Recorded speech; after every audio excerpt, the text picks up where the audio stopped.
Hello there, and thanks for joining us here on the Pulse on the Joy News channel. Coming up in the next 1.5 hours, we'll talk about the Queen as she is back. The former Gender Minister, Sarah Jasa, for speaking exclusively to us again as she apologizes to President Akufo-Addo for the controversy she sparked when she abandoned her job as Minister and MP.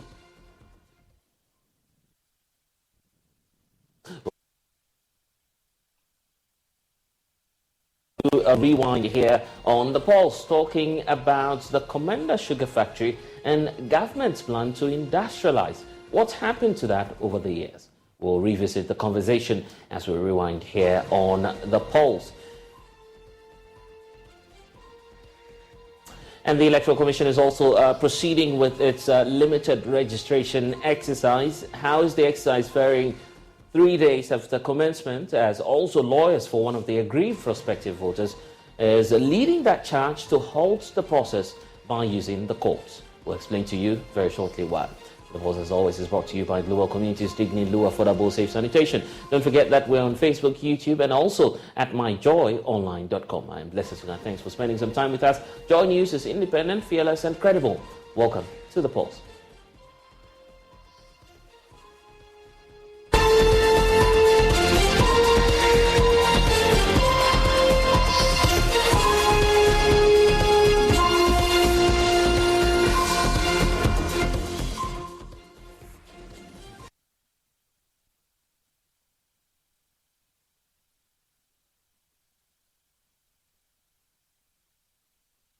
And thanks for joining us here on the Pulse. Lawyers for the 18-year-old Precious Aita have all failed again for the third time in an attempt to serve the Electoral Commission. Now, according to lawyers, 2 previous attempts have failed because no EC commissioner has agreed to meet them and also to receive the application from the court.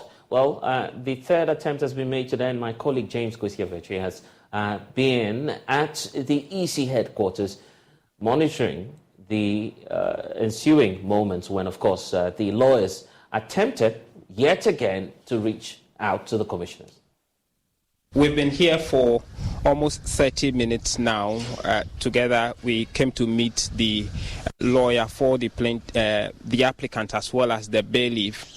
And in our interaction with them, they made us know that they've been here on Tuesday as well as yesterday, Wednesday, in an attempt to serve that contempt application on them, but nothing came out of that. So the third attempt is today. And the lawyer for the applicant is here with me. And so for the 30 minutes, he himself as well as the bailiff have been having some interactions with the police personnel at post here, and some persons who were going in and out of the EC premises. The lawyer joins me to tell us more on what they've been picking from the security as well as those who've been going in and out of the EC premises, and a bit more on that. And so thank you, Counsel, for joining us. I've seen you interact with the police and other persons. What have they been telling you?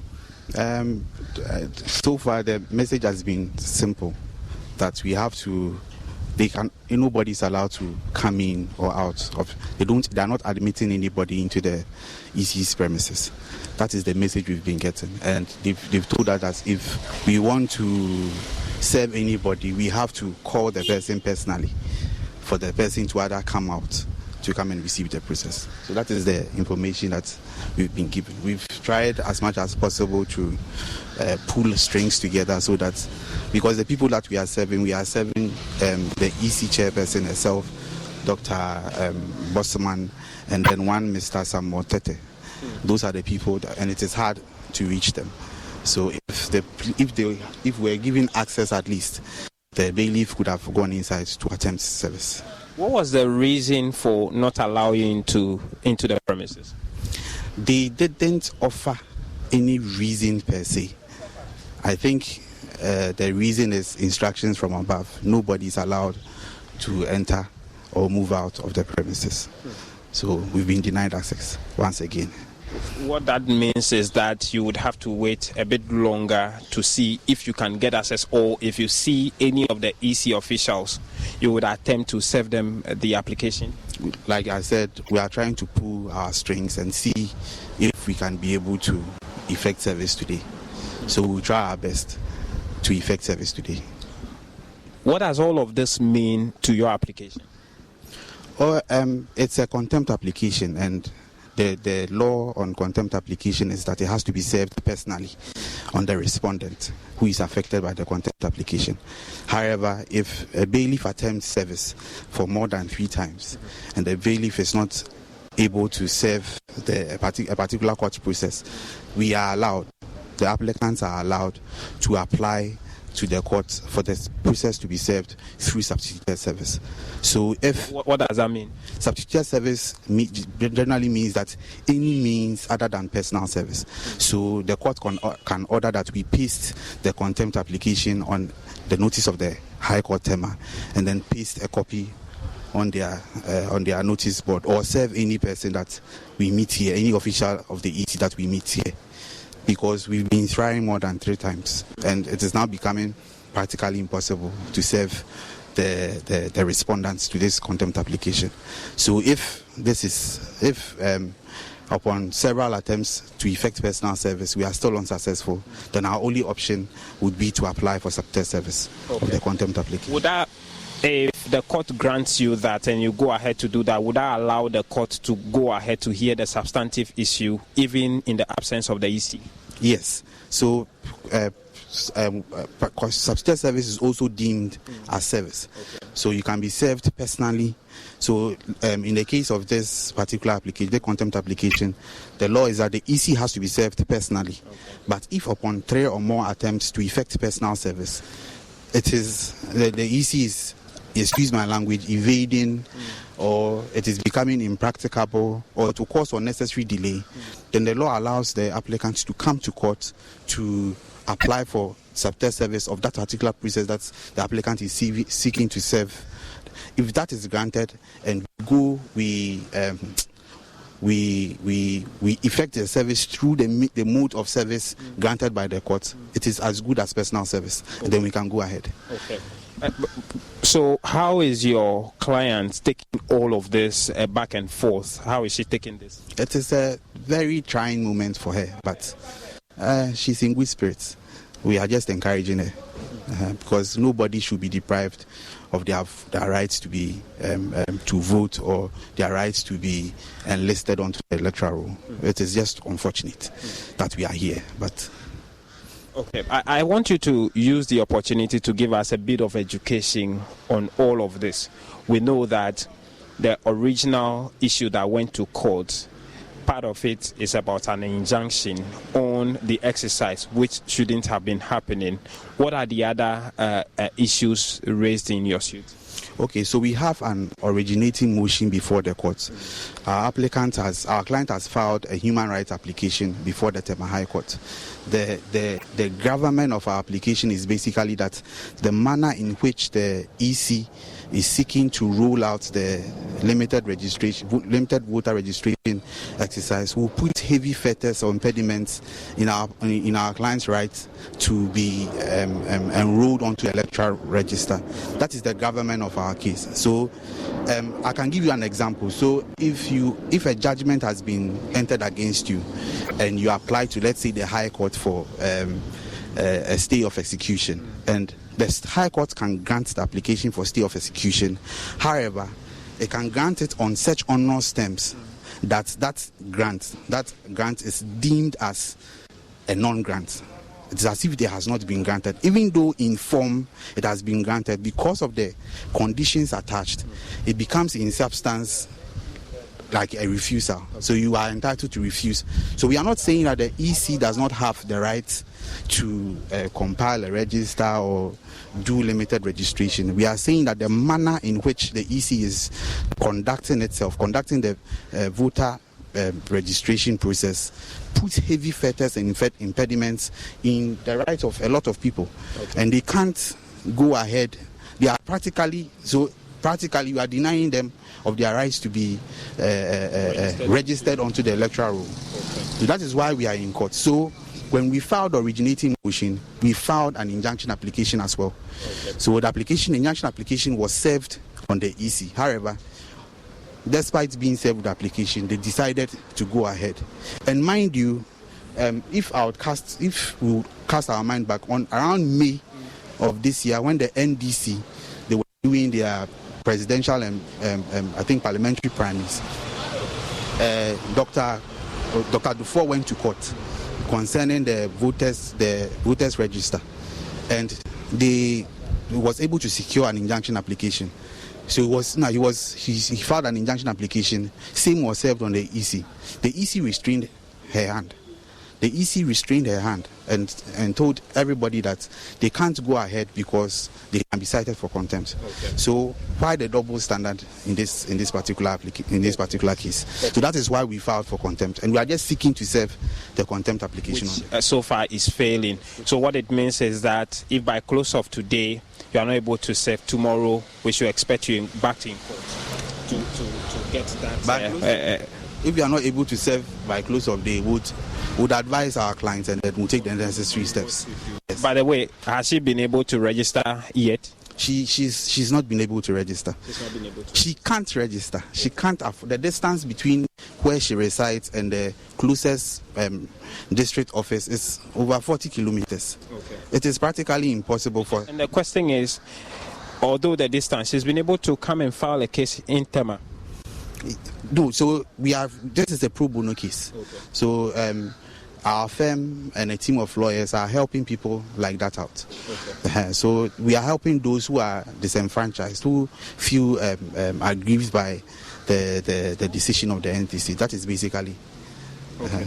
Yeah. We wish you all the best, and that's counsel for the applicant, Precious Aita, on their third attempt to serve the contempt application on the Electoral Commission. We'll wait till the end of day to see what comes out of that.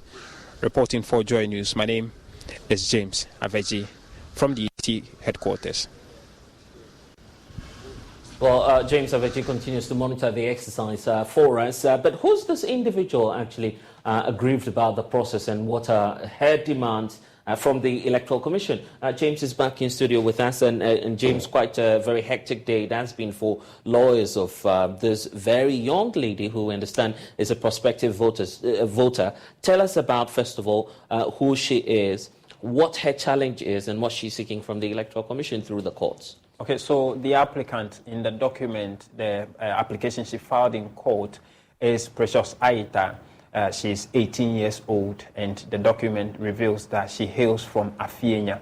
And so from Afienya... So Afienya, this should be the Greater Accra region. In the Greater Accra region. Mm-hmm. And she came to file her case in Tema, High Court in Tema. And so two things she's seeking. One is an injunction on the process that started on Tuesday. That injunction, I'm told from the lawyers that immediately that is filed, it prevents the EC from going ahead to do that, and then the substantive case will be heard later. And so those two things she's seeking, that actually a human rights issue, that the proximity we've been all be talking about, that the state and form in which the EC wants to continue with do the registration process, if should that continue, she as an individual will not be able to partake in that. And so her constitutional right to get onto the voters register and exercise her constitutional right on a voting day will be breached by the EC. That is a substantive issue which would have been gone into later. Except for this challenge that the lawyers have about reaching the EC or their commissioners. But you know, it bits my imagination. How is this young girl able to file a case in the courts, Tema, right? Move from Afienya all the way to Tema to file this process? And of course, on another hand, she's complaining that, well, I can't go to my district office.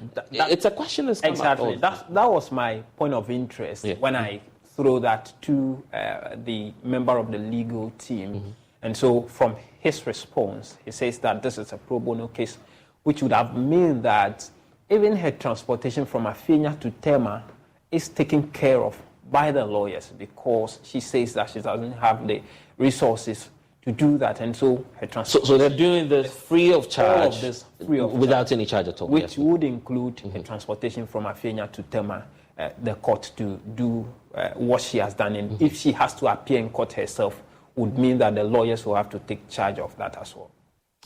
The Electoral Commission and the deafening silence as to why, we simply don't have any response from them on this matter.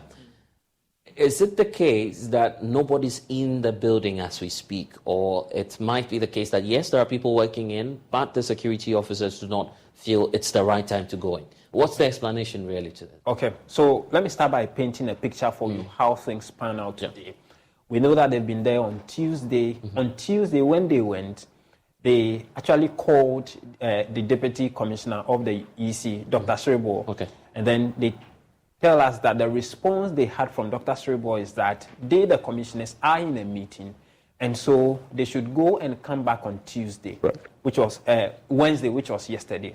They went back on Wednesday. They tried reaching them. They couldn't reach anybody. And so when they inquired from the security on duty, they were told that nobody is in the premises. Everybody has gone on field to monitor the registration process, and so there was no one in to serve. And so they left, and then they came back today. Now today, when we got there before the team actually got there. And so we walked to them. We spoke to the lawyer on why they were there. They told us why they were there. And then we walked with the lawyer and the bailiff to meet the police on duty. Now, the initial interaction, in fact, when we were getting closer to them, I got a signal from one of the security persons as to why I was approaching them. I told him that I was coming with the two gentlemen, but he signaled me to halt. And so when the lawyer and the bailiff interacted with them, they came back and then they gave us the feedback that this is what transpired. And in my presence, they tried calling the EC commissioners in my presence. The phone goes through and nothing happens. And then I asked the bailiff, he himself, what has he been told? He told me, in fact, there was a woman walking into the premises. So he walked and approached him and then talked to him. He said, she doesn't work there. And so for today, one police officer says that there is nobody in there, so they cannot. That is the claim, right? That there's no one in the EC building. And so they cannot access. And then another police officer, while we were about leaving, the guy approached him again. The lawyer and the bailiff approached him again. And then he says that the order from above is that nobody should have access into the EC premises. That is what... that's an interesting point there. No one in the building, suggesting that perhaps no EC official is in the building working today. But that will also, could also, I should say, point to the fact that some of these officials are out there monitoring the limited voter registration exercise. Exactly. And you've been monitoring that exercise as well. Day one, some concerns emerging. Is it similar to, for instance, what the case Priscilla is putting out there? Exactly. So day one, when I went to the Ridge office, which is the old EC, coincidentally, the old EC headquarters, that premises housed 5 different districts, so the 4 Ayawaso assemblies, and then the Klotekole assembly as well. And so those 5 were there.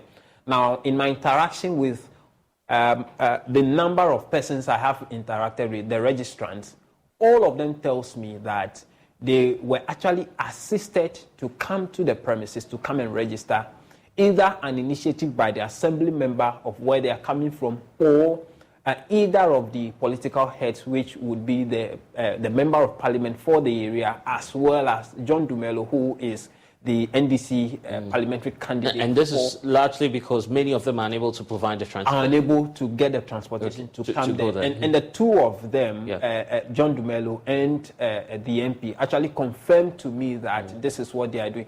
And the MP actually stressed that because there are 7 universities in her constituency and members of those universities are quite scattered across the country, she has actually arranged for transportation for them to come. And so, had it not been the assembly member or the 2 MPs, most of them you mean have the enthusiasm the MP and the aspirants? Yes. Aspirants. We should be putting that in context. Most of them wouldn't have the motivation to come there, to come and register. Okay, let's talk about tomorrow. Let's wrap up with tomorrow. What are we expecting from the lawyers of this young lady?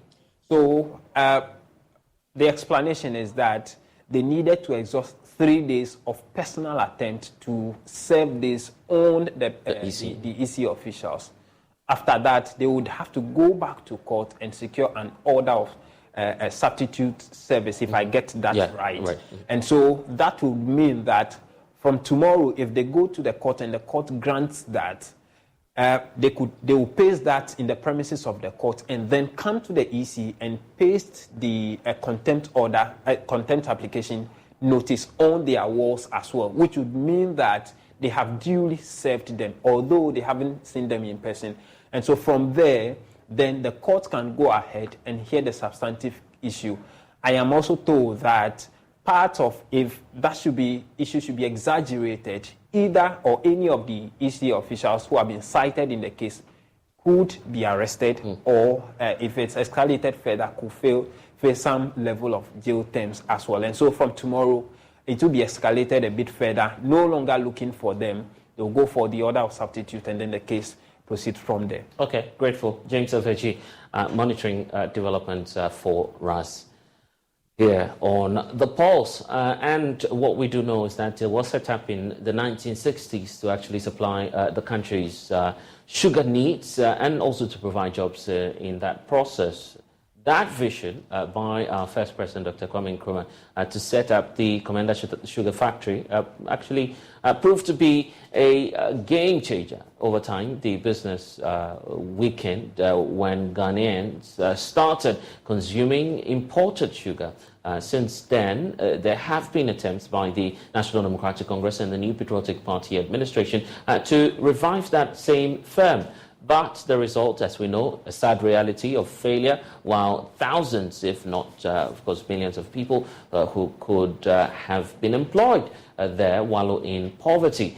This afternoon, we're actually rewinding our advocacy for its revival. And what will it take to bring back the Komenda Sugar Factory is the question we're asking, which is now, of course, been left in that state to rot. Before we get there, though, and before we get into the conversation, here's a background to all of this in terms of the factory itself and how it has fared over the years. So we give you excerpts of what you see, of course, in that Joy News research, pointing out, the play of politics, first of all, and what the options are and the chances for the Komenda Sugar Factory. So we start off with issues relating to the the attempt was made to revamp it. We know that some $36.5 million in terms of loan from the Indian Exim was actually poured into that project. Additional $24.5 million from the Indian Exim, also credited facility made available for the fund in 2017. Then in 2020, some $28 million invested from the Park Agrotech Ghana Limited, trying as much as possible to complement the project. All of that, come to the extensive attempts that were made since 2016 to try and revamp the company. The expected number of jobs created to be created, actually, if the company were to be fully functional, would have been 7,300 jobs, with the production capacity somewhere ranging over a little over 1,200 tons of sugar, as we know it to be the capacity of the Komenda Sugar Factory. But all of that has been a challenge now, and President Akufo-Addo has been commenting on the status of the project, indicating that the approach used by the erstwhile John Mahama administration in establishing the factory goes against any form of viable business practice. And quote, he says that the approach is akin to building a house starting from the roof. That's how the president described the project. And since then, attempts have been made. The project, of course, as the president would indicate, that the entire project was overvalued. However, government would not look for more funds to go to waste on that. And so that's why we're where we are today with the challenges that is confronting the project as we speak. But for John Dramani Mahama, he doesn't seem to be taking that lightly. Of course, the play of politics has come into this. He's also responded, indicating that he's not foolish to set up a factory and have no plan or provision of raw materials at all, and the reason for which he believes that the current government is simply abandoning the project, which doesn't form part of its priorities. And part of the reason for which the NDC disagrees, he points out, first of all, to the fact that the project is part of that grand plan that we indicated earlier, with a package of $24 million from the Indian government, and that the current government, however, failed to apply for that funding to make that project viable, a reason for which we're where we are today. So these are some of the concerns raised by the NDC administration, as opposed to what it is that the president has said about the project. Is the reason for which we're having the conversation today. But first, though, a recap of this project that we've been talking about, the Komenda Sugar Factory. It's a $36.5 million Komenda Sugar Factory. This factory was revamped in 2016. The then President, John Dramani Mahama, outlined the reasons for the establishment of the factory when he laid the foundation stone to commence the construction in 2014. The factory was subsequently completed and commissioned in 2016 amidst fanfare, but was shut down 2 weeks thereafter. The shutdown of the factory dashed the hopes of many. The inactivity at the factory continued for 6 months before a new government, the Nana Akufo-Addo-led government, took over the reins of power. Residents were anxious to see the factory operationalized so that the promises that were made would be kept. So this is the Komenda Sugar Factory. It is not its old self again. It's been painted inside of the factory. A lot of works are being done. They are fixing the bolts and nuts. You could see day and night workers here working vigorously to put the factory back in shape. In and around the factory, some farmers have begun preparing a nursery on some 6-acre land around the factory. Residents of Kisi, Komenda, and its environs, who even though have seen some major works at the factory, are unconvinced that the current development and arrangement are for real and sustainable. Last 2 months, when we heard the president that last April, which has come, he will come and commission the sugar factory and they will start the operation. We all became happy. But since then, April has gone. We haven't heard anything about it. So we are worried. Isaac Kweku, another sugarcane farmer here, says he's seen the works being done at the factory, but his concern is with the raw materials to feed the factory. I should know you, dear. Still means you doing the embassy. All the government need to provide my farmers, who to do actually. And I'm fighting you, still, they be about different stories. They be about different stories. And some my farmers, they be where they would do actually crop is what turning to be. So as it stands, where will this factory get its raw materials? A member of the board of the new Komenda Sugar Factory and municipal chief executive for the Komenda, Edna Egwafo-Ebrim municipality, Solomon Ebuapia, says they would rely on the farmers and also import and refine sugar and refine it at the factory. The moment we've kind of engaged the local farmers around to give us the sugar that growers, they've given us substantial amount of sugar to on 20th, perhaps we could start the test run of the production of the sugar of this month. So what it does mean is that it is not enough. So as we said, we've procured large tracts of land from Winneba Enclave, etc. We have 22,500 acres of land, and the Shama Enclave and Komenda for the cultivation of sugar.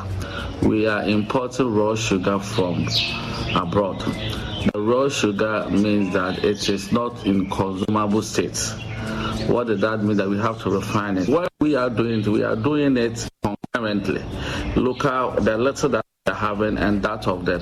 So the presumption is that after 1 or 2 or 3 years, what it does mean is at that time we planted the sugarcane, everything is ready, and we stop importing. And we'll be relying solely on the raw material from our local base. Even though the factory is yet to be operationalized, some residents of Komenda have begun boosting their resources. Grace and her colleagues believe they would have made much to support their families if the factory was working as they promised them.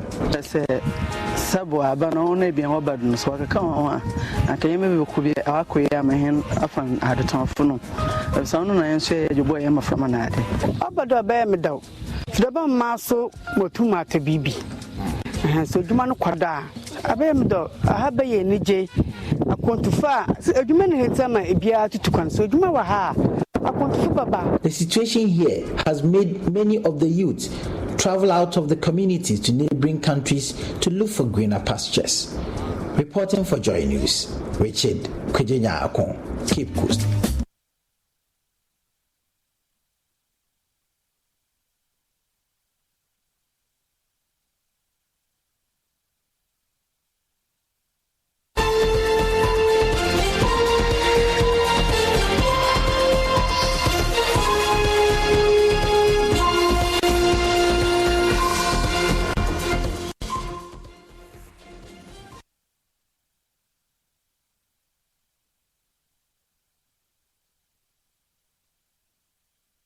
And thanks for staying with us. Joining us now is Ransford Vani, who is a former board secretary for the Komenda Sugar Factory, joining us for a brief conversation on this. We've seen the reports for ourselves, and we're just wondering, of course, where did we go wrong, and how can we revamp this factory, which is crucial for boosting economic growth within the area that it is situated for the central region. People of the central region. When you look back at the original plan and where we aim to go with that factory, are you disappointed based on what you're saying today? Yeah, let me say good afternoon to you and good afternoon to your cherished viewers. It's very, very disappointing, This factory is very viable. And looking at its viability, I don't think any government that has a nation at heart should let it sit idle whilst we import millions of dollars sugar into this country per annum. Over $400-500 million per annum sugar importation, and it affects the local economy of this country. So I am very disappointed. I'm very passionate about this Komenda Sugar Factory because I know how it will help solve minimize the importation of sugar. But it seems the government of the day is not willing. The government lacks the political will to operationalize the factory. I was just putting on the screen earlier the position of the president on this, indicating that the project is as though we started from the wrong place, building the roof even before the foundation of the project. Is the Komenda Sugar Factory not a case of a business gone wrong? See, I think the president made this assertion in October 2021. Where I was wondering, somebody who read economics at the University of Ghana doesn't understand the backward integration approach in setting up a factory. It's not always that we go into the forward integration. In sugar production, we do what is known as backward integration. So you don't grow the raw material before you put up the factory. Everywhere in this world, sugar factories are built, the factories are built before the plantation because sugarcane is a perishable crop. So, for instance, if we had grew all the sugar canes before we built the factory, which milling plants would mill those canes that will be developed before the factory? And what the president was saying, maybe the president is uninformed because 2004, former President Kufuor promised the people of Komenda that he's going to build a factory at Komenda. So people started going into the cultivation of sugarcane. They cultivated sugarcanes. Some went for loans and others to grow the sugarcanes. If you remember, Honorable Kennedy Japan once accused the people of Komenda of destroying some farms that he developed, the sugarcane farms. Meanwhile, there was no sugar factory. So where were they selling those factories to? You know what? All the canes available at the time, they sell it to appetition distillers. That's what they are doing now. Yes, that's what they've been doing over the years. After the Kwame Nkrumah sugar factory collapsed. So if you grow before, which milling plant is going to do so? So under John Dramani Mahama, you have to put up the factory there. It gives hope to the farmers that now there's ready markets. So if they cultivate more of the crops, at least the market is ready for them. So it gives them hope. That's something that has been done. So President saying that it started on wrong notes. You don't agree with that? Yes, he doesn't, because, go to everywhere in this country. The factory needs to come first. Whether Brazil or India, it builds before. Even Mauritius here in Africa. Right. And that's what you're calling the backward integration. The MP for the area, Samuel Channels, is also joining us. Thank you, sir, for spending some time with us. Clearly, a former board member of the committee, of the Komenda Sugar Factory, not happy about what the status of the firm is now. It's almost as though it's non-existent. As MP for the area, how do you plan to, bring back the discourse, at least in Parliament, and to get government to dedicate and focus its attention on the project? Thank you very much, and then greetings to everybody, including my brother Vinny out there. It's a disgrace that this NPP government, led by President Nana Addo Dankwa Akufo-Addo, to neglect this sugar factory. It is all a case of politics. Just because they were not the ones who started it, they do not want to operationalize this.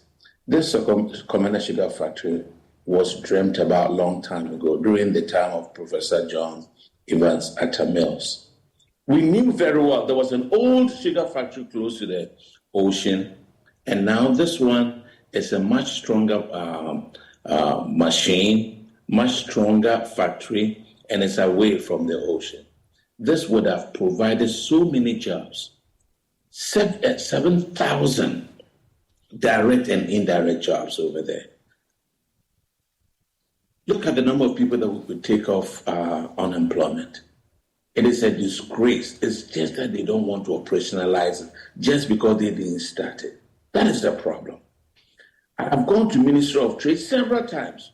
When Honorable Alan Tramantil was there, he would tell you, I went there several times to try and find a way that we could operationalize this.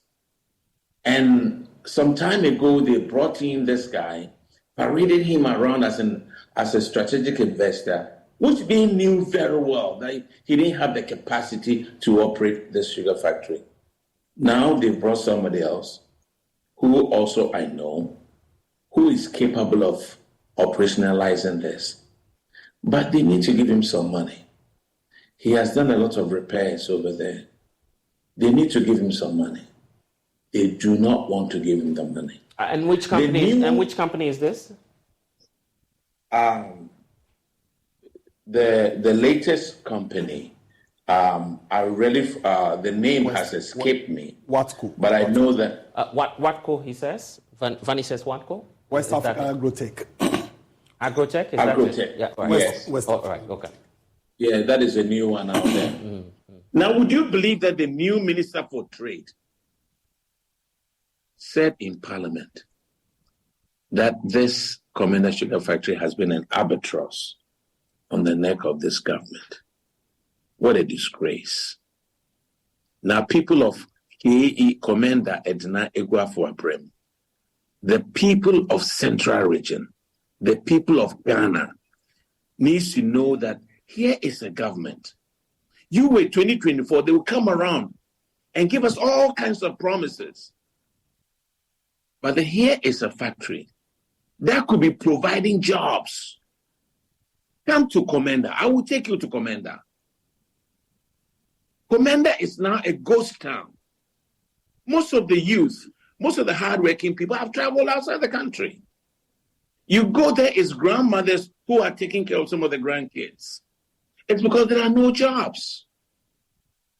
These people could be providing, this factory could have provided jobs. We could have produced sugar that would have cut down on our expenditure. Our usage of foreign exchange to import this sugar. My goodness. Do you know the byproducts that this sugar factory can provide for us? It is just a share of wickedness.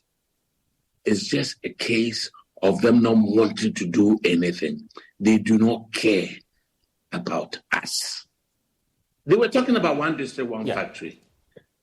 We have one district, two factories, fish processing plant, which they have also neglected. But the main thing, Komenda Sugar Factory, they claim we didn't plant sugarcane before the factory. Anybody who knows anything about sugar or farming knows that sugar canes take about 6 months to about 8 months to mature. Now, the factory was finished ahead of schedule.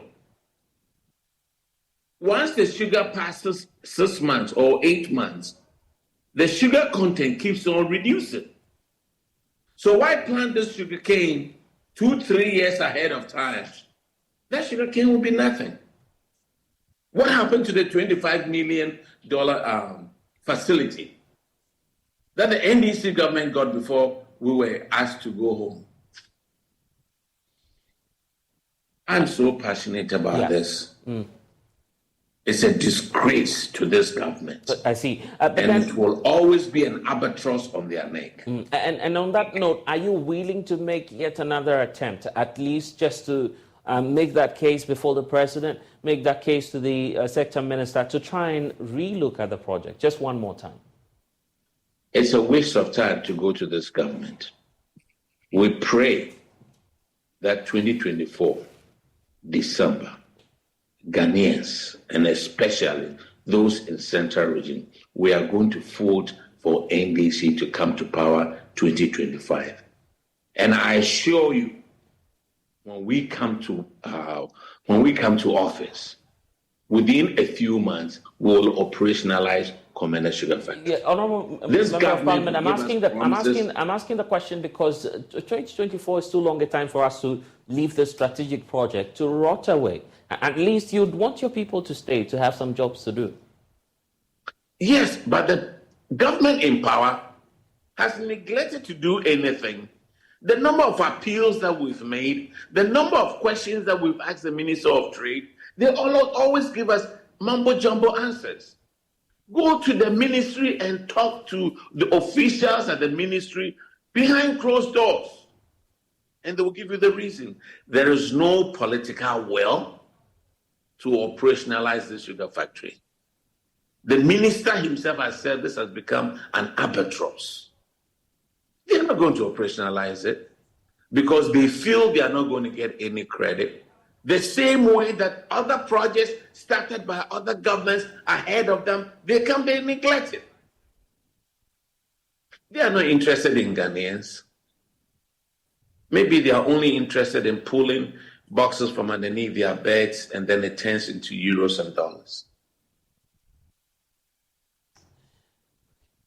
I'm just wondering, Vani, what you're also thinking in studio now, listening to the MP for the area. It appears that nothing can be done at this moment. Do you have any other recommendations? At the time when you're on the board, what were some of the recommendations at least to get more and more private membership and support for this project? See, this project was a fully Government of Ghana project. 100% owned by Ghana. Okay, 100% ownership. Yes, 100% okay. So no opportunity for the private. No, we wanted to flow shares. Okay, at least 70% shareholding by private and at government, the time, 30%. Yes. But it's as we are speaking, it's 100% owned by the Government of Ghana. Right.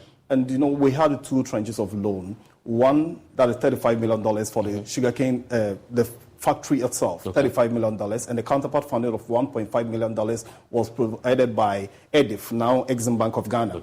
Then we have the second tranche, which was $24.54 million.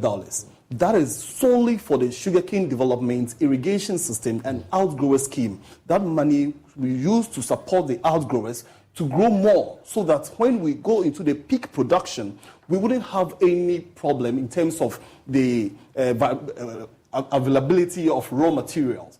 And everything was done. The factory was completed. Everything was absolutely done. It was left with the sugarcane money for the sugarcane development. So 2016, we developed 125-acre nursery plantation, which ought to be transplanted onto 10,000 acres by February 2017. Then the government changed hands. Now the new government took over because they did not have any plans to operationalize it. They left everything abandoned. And even in 2018, they sold the sugarcane on that 125-acre land to Apeteshi distillers because they were not ready to run it. But if this factory would run, the government must back with the political will. Because I listened to the MC, if you listen to the interview, said their interest was to import raw sugar to be refined at Komenda. When you say raw sugar is a brown sugar.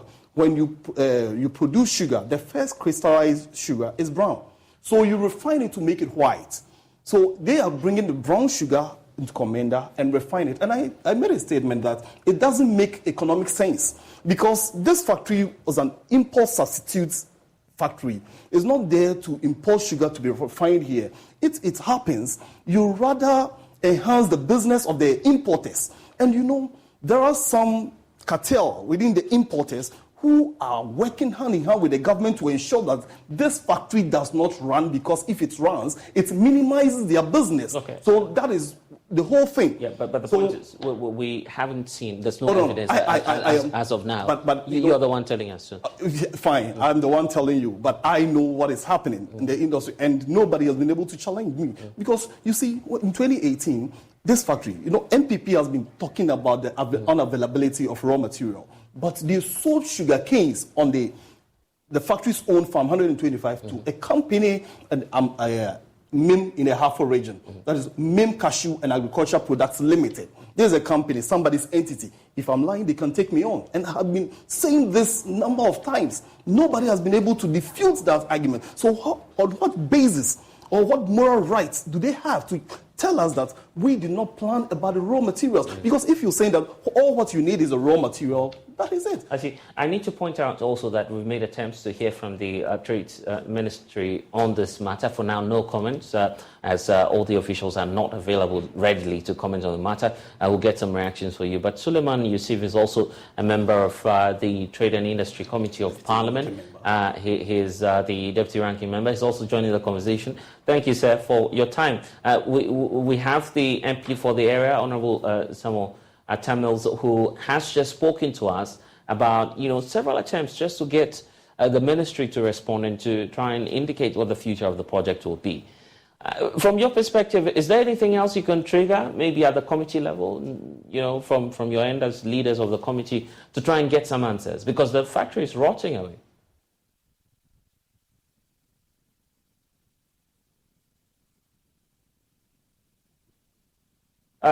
Suleiman, you see if you can hear me. I'm just asking if there's anything more you could try doing just to help the MP for the area restart the conversation and to try and get government's attention to deal with this.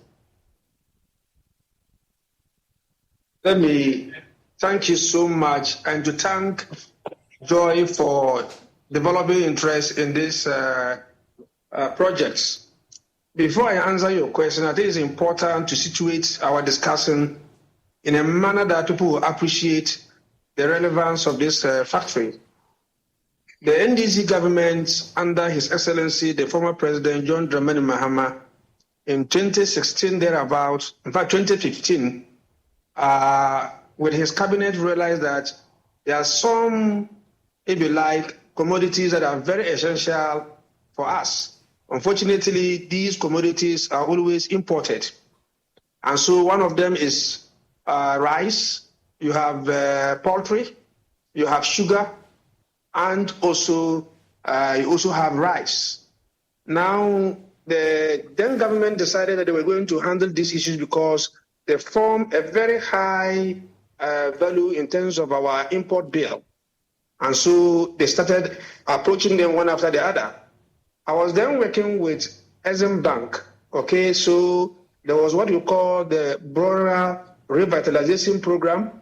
We also had what you call the Rice Revitalization Program, and then also this sugar factory also came up.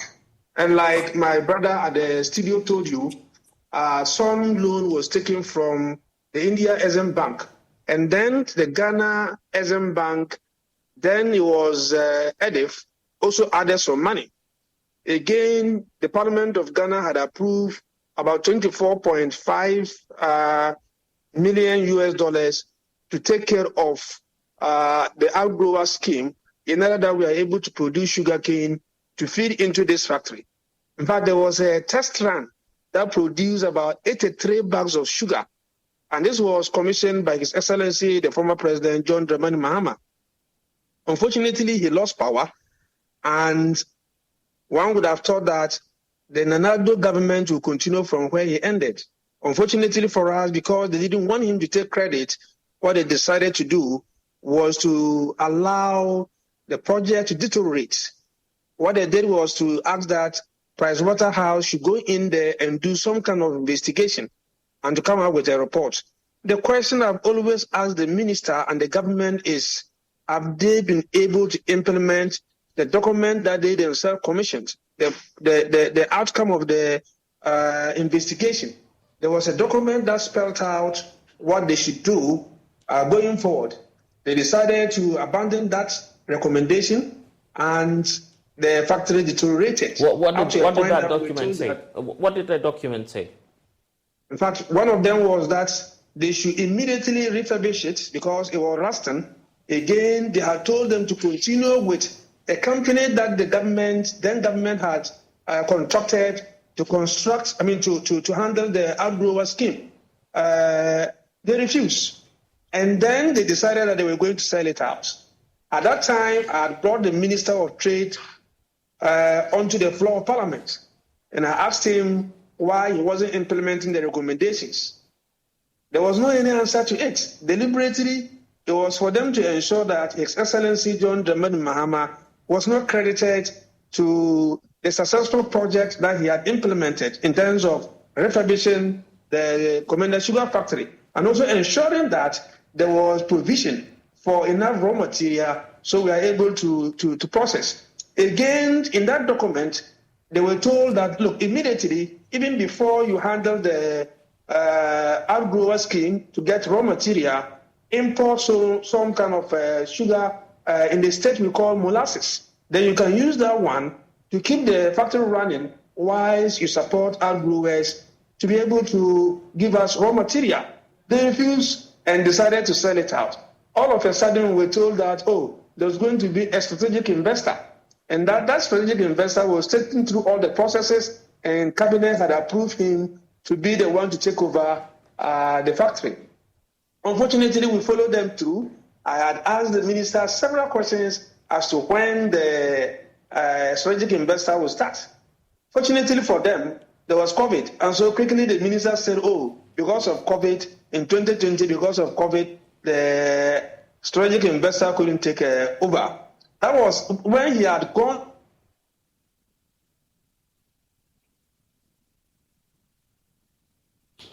We'll try and reconnect with you, C. Sulemana. But let me find out from the MP for the area, Honourable Samuel Atamils, what the way forward will be. You've indicated that the only way out is to kick the government out of power and to bring in the NDC to solve the problem. In the meantime, as MP for the area, what plans do you have, knowing that the youth are indeed on the lookout for some other job opportunities? Would you want to call on them to pour out onto the streets, at least to demonstrate and register?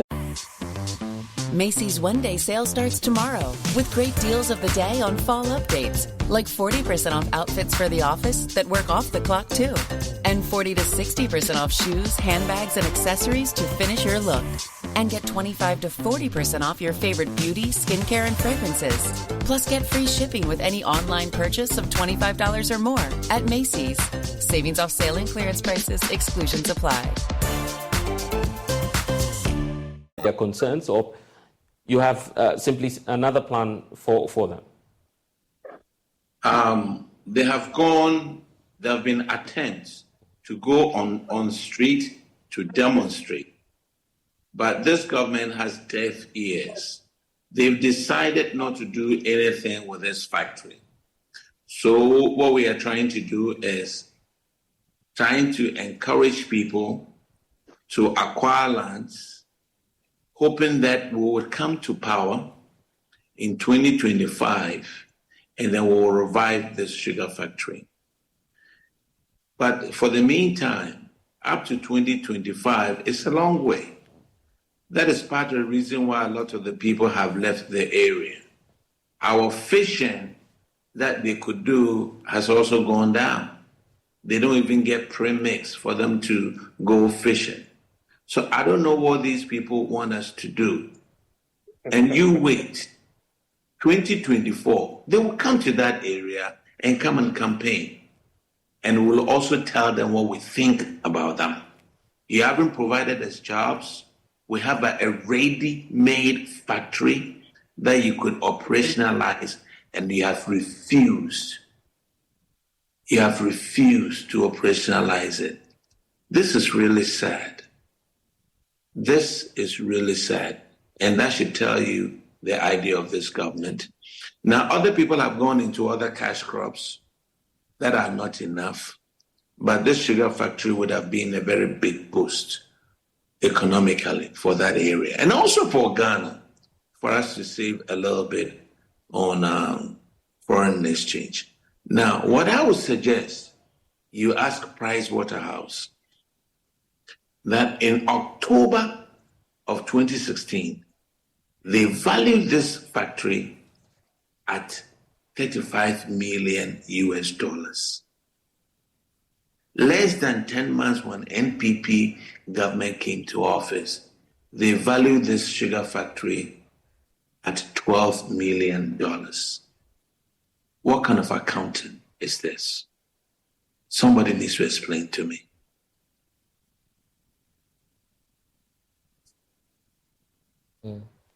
I see. Well, the president's comments are coming up sharply. The fact that he's made some public pronouncements on this. I want us to listen to that, and then we'll get some reactions again. Still, some civil works are being done there. Nyampa, by the end of March, it will be completed. And as I say, planning, Indian phone by whenever by April, production will have begun of the sugar factory. Sugar factory, Baba has some cassia. It didn't sit when you're here. Zukoya, Aquaba, Yami, Adarama, Afadia, and say, Mama who said, is Sikwan Paso, nearby. In tea, Eugenia may say by April, no, Naniman, actually, a Well, the initial assurances from the president, but that did not work. It don't work. The president also made a second pronouncement within last year. Yeah. On the 3rd of September last year, he came to Komenda. Okay. And when he came there, he promised them that by the close of 2022, he was going to commission the factory in a grand style. 2022 is past. That promise was made exactly a year ago on the 3rd of September. When he went there, they said they had done some test run. So everything is set. Honorable Atamels was talking about certain works that a company, West African Agrotech Company Limited, Watco had done. Right. They did some sandblasting and paintings there. No machinery was changed. The machines that were installed during 2014, between 2014 and 2016, are still there. And these machines have lifespan over 50 years. So it has a warranty of 10 years, a 10 years warranty and a 50 years lifespan. And if we do routine maintenance and servicing, the factory would be there to produce and have the value for money. But because the government of the day, the NPP government, does not see the need to operationalize it because somebody may take the credit. Everybody knows that this factory is a dream of President John Mahama and Atamels's presidency. So they have to do something else. That is why I'm saying that we need to be very, very critical on this government. And we need to let the people understand why the government does not want to run the plants. Because, for the past 7 years, the money is still there. The $24.54 million, which was to be assessed by 2017 February, that money is still there. So why do you still complain about the availability of raw material while the factory is sitting idle? Just recently, the current Minister of Trade and Industry, K.T. Hammond, was complaining about the factory being an albatross on the neck of government. How could this factory become an albatross? Does it mean that you don't have any plans? Does it mean that you don't have any focus? Because there's a factory that the government that talks about 1D, 1F. And with the 1D, 1F, if you come in the factory, within the Komenda, Komenda Edna Eguafo alone, we had a sugar factory and fish processing plants. You abandon all these two projects and rather trying to revive or support some individuals. And these individual companies, they are crying. Okay, just hold on for us, because we've also been doing further checks at this very facility. Features editor Jojo Komenda has been there. Let's just watch excerpts of that report, and then we get more reaction. This is the factory that is supposed to be producing sugar for the country, but it has been idle for 5 years. The roof is rusty and worn out. Before we get into the details of the current state of the factory, let's trace how Ghana found itself in this situation. It may sound basic, but Ghana had a dream to start producing sugar locally. Hence the rebirth of the Komenda sugar factory.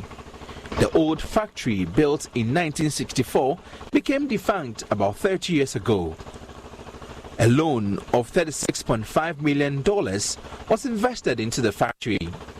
Resuming operations at the factory was a perfect opportunity to do things right this time around and cut down on Ghana's importation of sugar. So as I speak, every single cube of sugar, every single grain of sugar that we eat here in Ghana is imported from outside. Komenda is going to change that. It is my honor and my pleasure to declare the Komenda Sugar Factory to be inaugurated. Excitement created the commissioning of the sugar factory in 2016. The inauguration of the Komenda Sugar Factory will provide jobs. It is estimated that in full production, this project will provide direct and indirect jobs to an estimated 7,300 people. Unfortunately, the facility shut down in July 2016 because of inadequate sugarcane. It was due to reopen in October 2016, but never did to date. Since then, there have been a flurry of promises to get the factory running. Because somewhere here, into Swag here, Emma factory to me down the amount of land we need for the sugar, the type of sugar we can grow here, all those things were not properly organized. I think our organization, and also the between strategic investor, and also it to me about Robert Bisomu, but it took 2 years before the government announced a new investor for the sugar factory. This factory, like any other factory, will keep on needing ongoing investment, ongoing retooling, and if that is done, then definitely it will keep running and it will bounce back. When are you starting work? We are waiting for the final agreements to happen. After that, we'll start working. It is past the second week of August, and the Komenda sugar factory remains closed. Currently, the facility is in terrible shape. A comparison of the factory in 2016 and 2021 shows the factory is deteriorating. There sits the Komenda sugar factory in its rusted glory. It has been abandoned for so many years. It is not producing sugar. And there are so many youth in the community needing jobs, and they have none. The plates and rakes that would carry the sugarcane for crushing have rusted. The new investor would have to spend more money to re-revive a new factory that was shut down just months after commissioning. A journey to the roof with a drone reveals further deterioration. Parts of the roof are rusted, worn out and torn. The roof is riddled with holes, and with the onset of the rains, it is obvious the rains seep into the factory. A group calling itself Concerned Citizens of Komenda is upset. Their convener, Samuel Awuja, is dismayed. I quite remember about last 2 years, the trade minister, Honorable Ahunkalin, said the traditional area should look for land. We've been able to do that. We've been able to secure about 3,500 acres of land. And that is even far beyond the expected 2,000. So as for the land we already have, it's now left to the government to come and operationalize. So anybody who talks about sugarcane and land issue, it's a non-starter. They shouldn't even go there because we have land available, and then the sugar plantation was also done. You know, it takes 6 months for the sugarcane to be ripe for the factory. When the government came in, it's been 5 years. The land reserved for the cultivation of sugarcane around the factory has been left fallow, and along the beaches of Komenda are people yearning to be employed once the factory is reopened. Joseph Eshen is unemployed. His friends who could not stand the pressures of unemployment have migrated to Accra and other parts of the country, hoping to get non-existent jobs.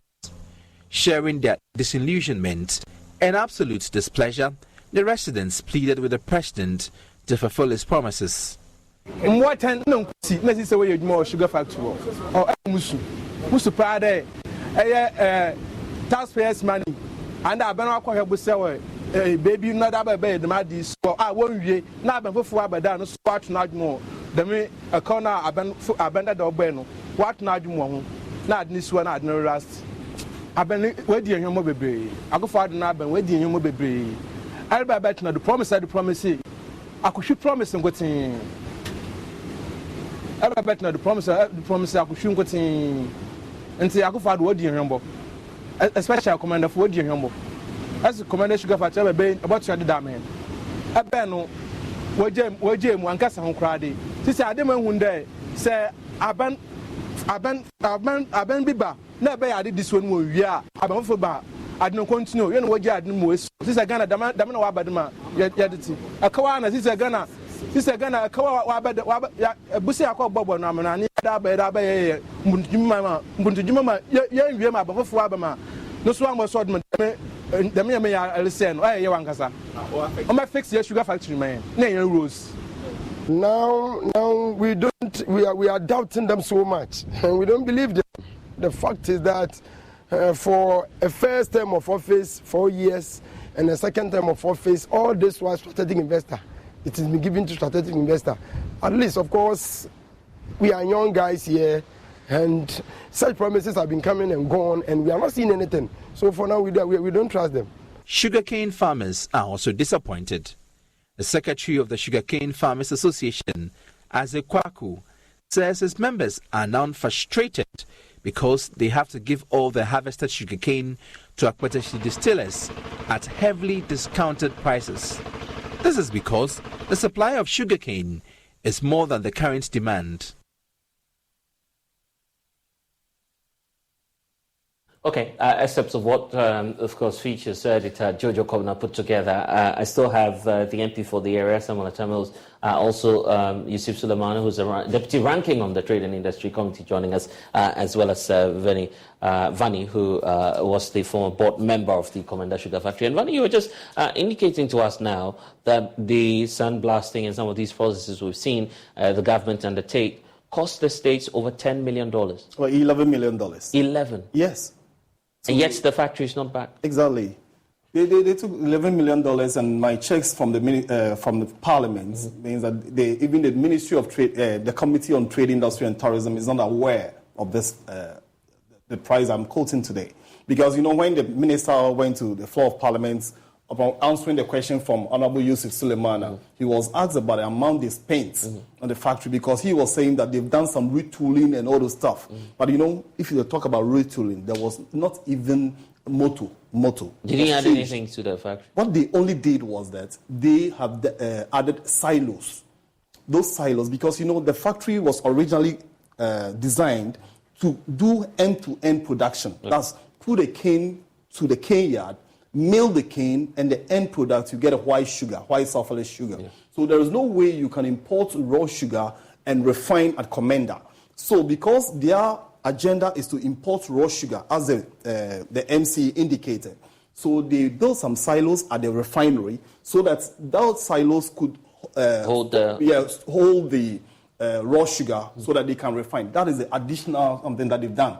And because of the raw sugar, they also trying to construct another warehouse. That warehouse is still on the foundation stage. So that warehouse, they will store the raw sugar, which will be imported onto that. Then when they refine, the existing warehouse will store the refined sugar.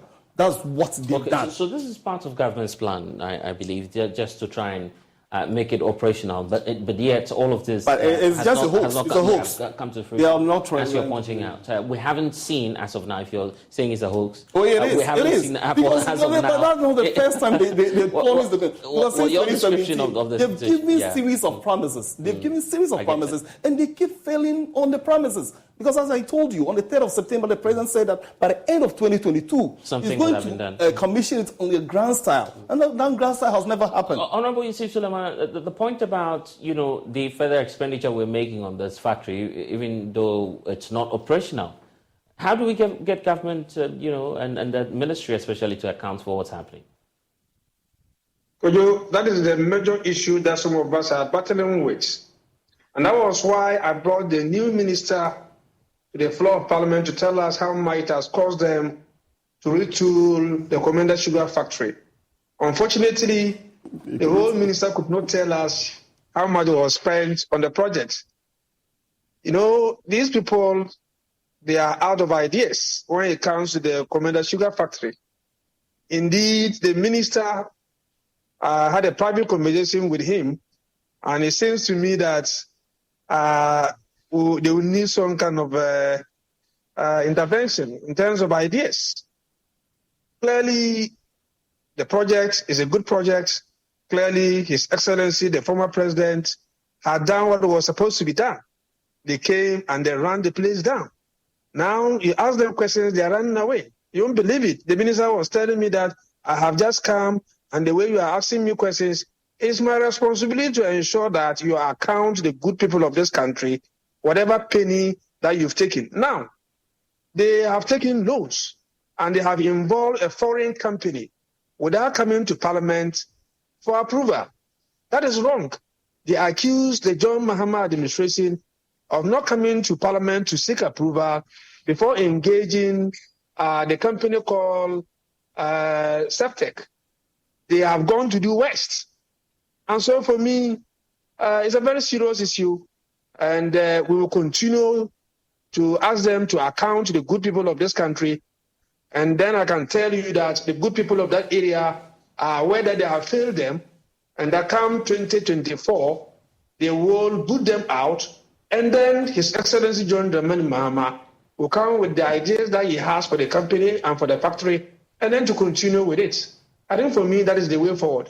I can assure you that Nana Addo and all his ministers have run out of ideas. And that was why the minister said that it has become an albatross around their neck. The president, you heard him clearly. He said that certain things were not done well and that they were going to do them well. Almost 7 years down the line, you've not been able to do them well. When again are you going to do them well? So clearly for me, it's a total failure. And I can assure you that the NDC government will ensure that people are held responsible. They have caused so much loss to the states, and that is an area we must also look at. You cannot commission an investigation into a project. You have paid money for it. They give you recommendations, and you share those recommendations. And so the project, and for that matter, the factory deteriorated the more. We don't do that. If it was Alan Tremontain's money, if it was Nana Akufo-Addo's money, would they have allowed the project to deteriorate the way it deteriorated? Clearly no. And now the new minister has come and he has no ideas at all as to the way forward. So clearly the people are waiting for John Dramani Mahama to come and continue from where he ended.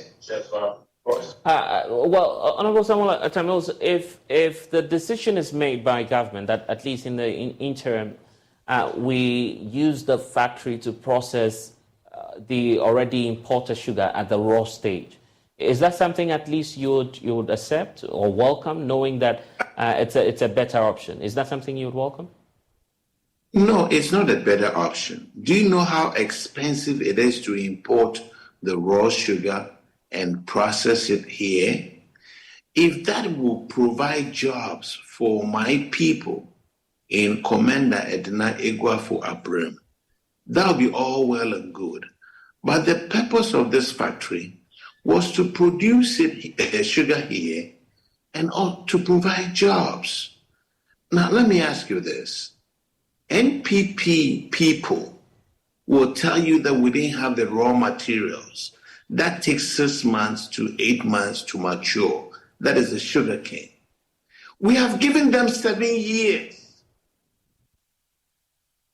Sugar that takes 6 to 8 months to mature, we have given you 7 years. Why haven't you produced the raw materials? If we didn't do it, 7 years you can't provide the raw materials. We have the land over there.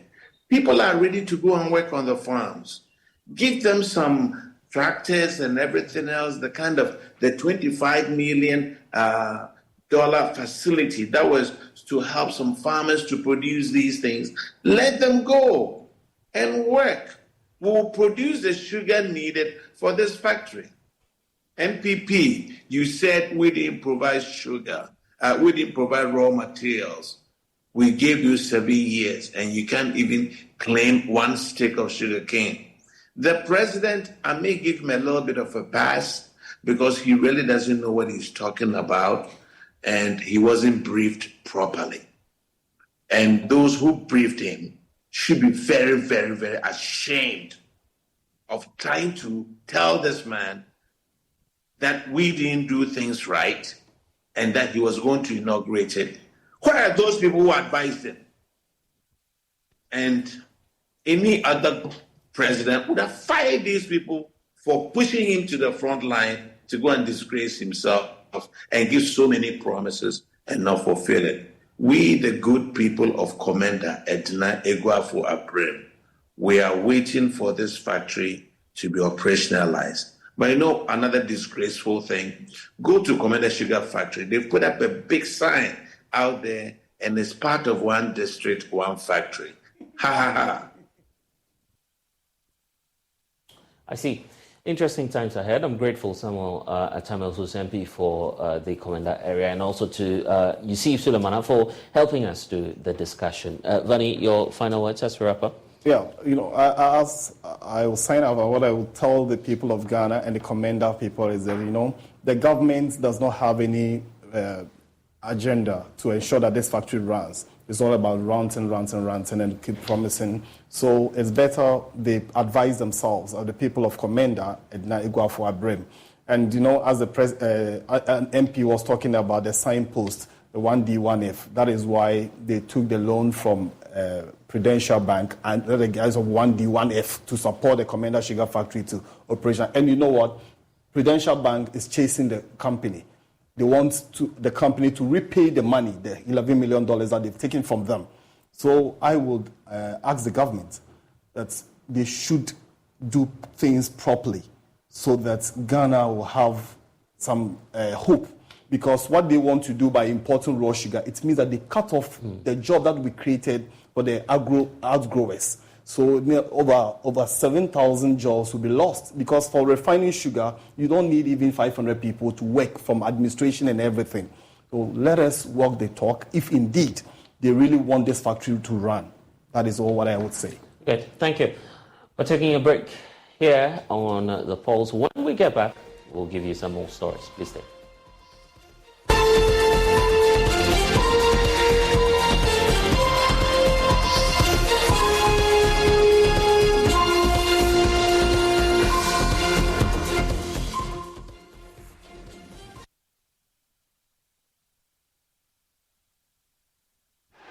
It's the Premier League, all on DSTV.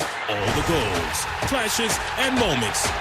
All of Rashford, Salah, and Saka. Their start is getting better and better. All in the language of your choice. All in HD. Available on all these bouquets to choose from. To watch on all these devices.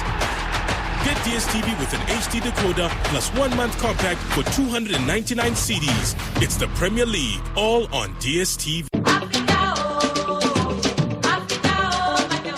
Welcome to Tema, the industrial gem of Ghana. Attention all dreamers, investors and home seekers. Mark your calendar for the next clinic of the EcoBank Joy News Habitat Fair. Imagine waking up to stunning waterfront views, basking in the warmth sun, and embracing the comfort of a home perfectly tailored to your needs. Discover a range of housing options that cater to every budget and lifestyle. From sleek contemporary designs to elegant traditional architecture, the EcoBank Joy News Habitat Fair has it all. But wait, there's more. This fair isn't just about buying a home. It's also about enhancing the spaces we live in.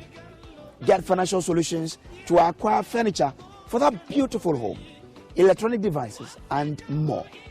Our dedicated team of real estate experts and banking partners are here to guide you every step of the way, making your journey to home ownership smooth and stress-free. Don't miss out on this incredible opportunity to make your dreams come true. Join us at the Tema edition of the EcoBank Joy News Habitat Fair, where possibilities are limitless. The EcoBank Joy News Habitat Fair 2023 is powered by the Plant City Extension Project from Cities and Habitats and sponsored by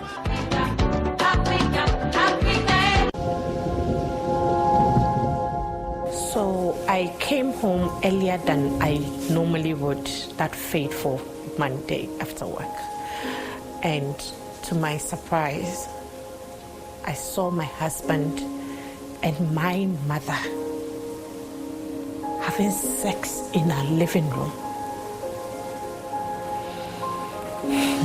I had always suspected my wife. I felt she had something doing with my little brother. And I walked into a room one day, and there they were, making out. And this is my blood brother. My husband, who is a banker, will not have sex with me because I denied him my earnings. Is he gay? I've been wondering. What is your story? What secret is eating you up? Why are you having continual sleepless nights? Do you need help? Share your story on our powerful new series where real people share their deepest secrets on Prime Morning beginning this September. Drop your stories on our WhatsApp number 055 157 5757. Remember, a problem shared is a problem half solved, and every problem has a solution.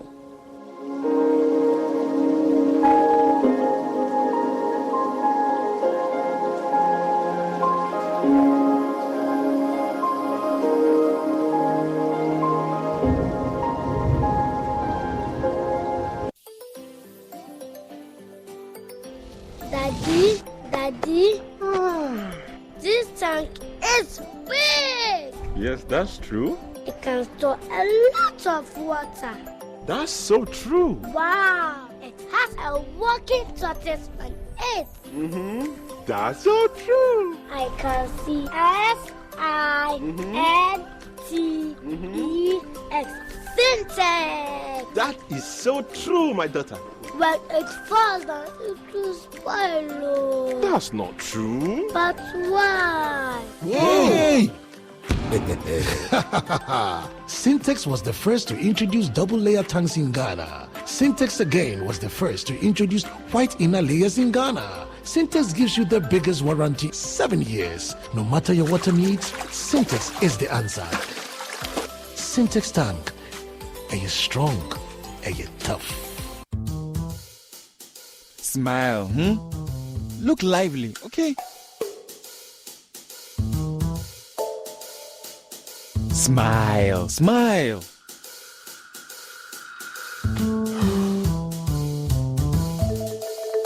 Is the money too small? A bad stomach ruins your day. Don't let it. Take Gastrone, your most effective antacid for the relief of symptoms of peptic ulcer, heartburn, gas pain, flatulence, and indigestion. Hey guys, what are you waiting for? Let's go, let's go. Mwah. Can you bring down the smiles more?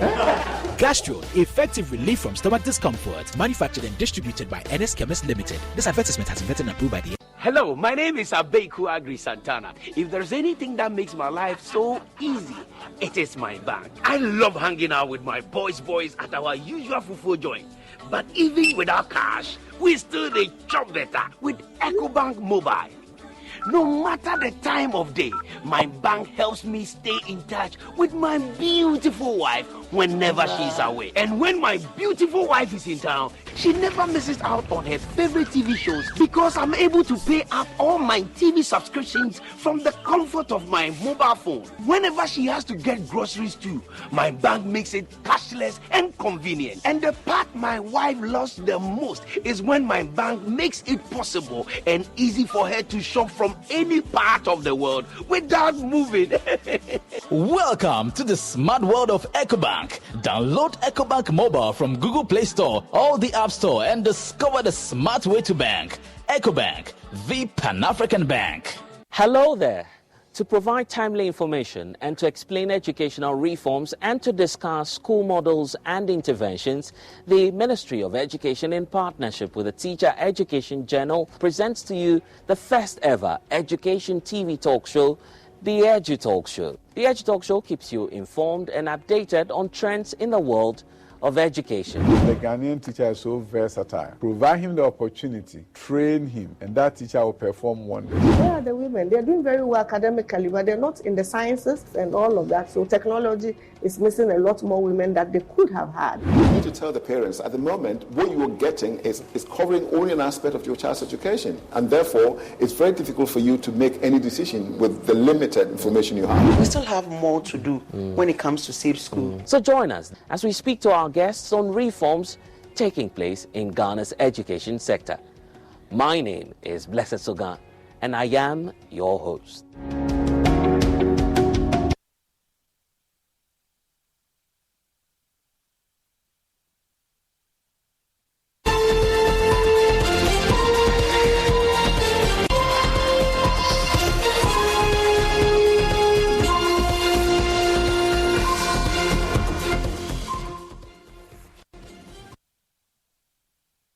You're welcome back. MP for Domi Kwabena Sarah Joseph was apologizing to President Akufo-Addo and the New Patriotic Party for the controversies she sparked during her extended absence from parliamentary duties. In a video posted on Facebook, the former gender minister acknowledged that the negative actions she exhibited during the time were actually, of course, a situation that affected the party, and expressed regret. She also explained that the emotions were fueled by the complex personal challenges she was facing in her private life. I wish to perfect my sincere apology to His Excellency the President Nana Addo Dankwa Akufo-Addo, the Vice President Dr. Mahmoud Bawumia, the Chief of Staff Honorable Frema Osei Opare, the Majority Leader and the entire leadership of Parliament, my colleague members of Parliament, the entire Majority Caucus, the leadership of our great party, the National Chairman and the General Secretary, together with all your executives, the regional executives of Greater Accra, the constituency executives of Domi Kwabena, led by Chairman Bonsu, all polling station executives. I wish to state that I'm sincerely sorry. I apologize for my actions and inactions. None of my actions were intentional, deliberate, or calculated to bring disrepute to our great party. I was going through a lot as a mother and as a woman. I want to take this opportunity to ask for your forgiveness for anything untoward that I have done to bring the name of the party into disrepute. As the saying goes, to err is human and to forgive is divine. I ask for your forgiveness. Going through a lot as a woman and also matters facing her private life. Let's cross over now to the Komenda constituency. Joining us now is Samuel Mbura, who's live in the constituency, also interacting with those who are party members and reacting to this latest apology that we are receiving from Sarah Adjoa-Safo. Sami Mbura, bring us up to speed with what's happening in the constituency.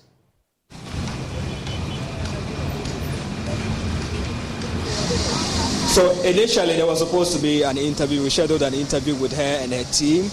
That was supposed to be around 3 p.m. However, new developments have led to the postponement of that interview. I've been told she has equally important assignment elsewhere. She's currently in the crucial meeting. As to the details of that meeting, that we don't know yet, but that's why we are unable to bring that live interview with Sarah Adjoa-Safo. But since we came to the constituency here, there have been a lot of mixed reactions from her constituents.